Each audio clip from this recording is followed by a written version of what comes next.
Sag Harbor, the novel, quotes a passage. Driving with my father, it was potholes of double consciousness the whole way.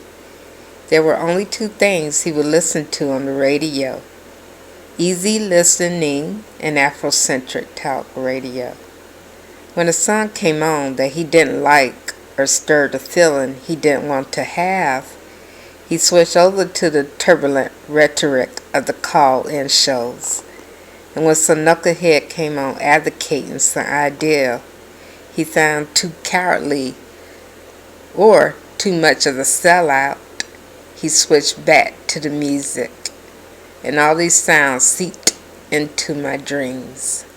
One minute we were listening to the carpenters singing, "I'm on top of the world, looking down on creation," like so. Such a feeling coming over me. There's wonder in most everything I see. Not a cloud in the sky. Got the sun in my eyes. And I won't be surprised if it's a dream. Everything I want the world to be is now coming true, especially for me. And the reason is clear. It's because you are here. You're the nearest thing to heaven that I've seen. Every time Karen Carpenter moved her mouth, it was like the lid of the sugar bowl tickling open and closed to expose deep dunes of whiteness. Then the next song would send my father's finger to the preset station, and we were knee-deep into police brutality, the crime in schools, the mechanistic cruelty of City Hall. The playlist of the city in those days was headline after headline of outrage and constant rotation, where bloody images of Michael Stewart choked to death by cops, Grandma Eleanor Bumper shot to death by cops, Yosef Hawkins shot to death by racist thugs. On WLIB, they played the Black Top 40, and the lyrics went like this. What I want to know is, when are we going to have our day of justice? These white people think they can kill us in our homes.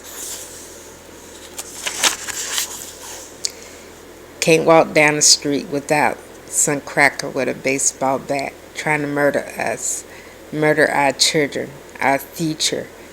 When are we going to have our day? My father announced his approval by singing along or muttering, "That's just common sense," depending on the song or stump speech. Is it any wonder my dreams were troubled, ease and disquiet, weaved in and out of reception, chasing each other down, too sickness, too weak to be heard for more than a few minutes.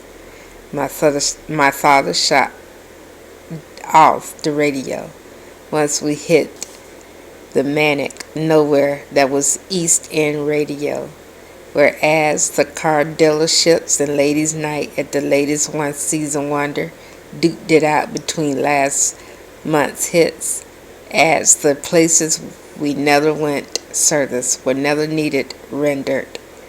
At the opening of the summer, the words of the local DJ and merchants were cinder blocks, rebars, I-beams, and bit by bit, the edifice of the summer world rose from the dirt. Avoid the fender bender on Stephen Hand's path, red flag at Miak Beach, no swimming. With every mention of the landmark, that place came into being after 9 months of banishment by the city.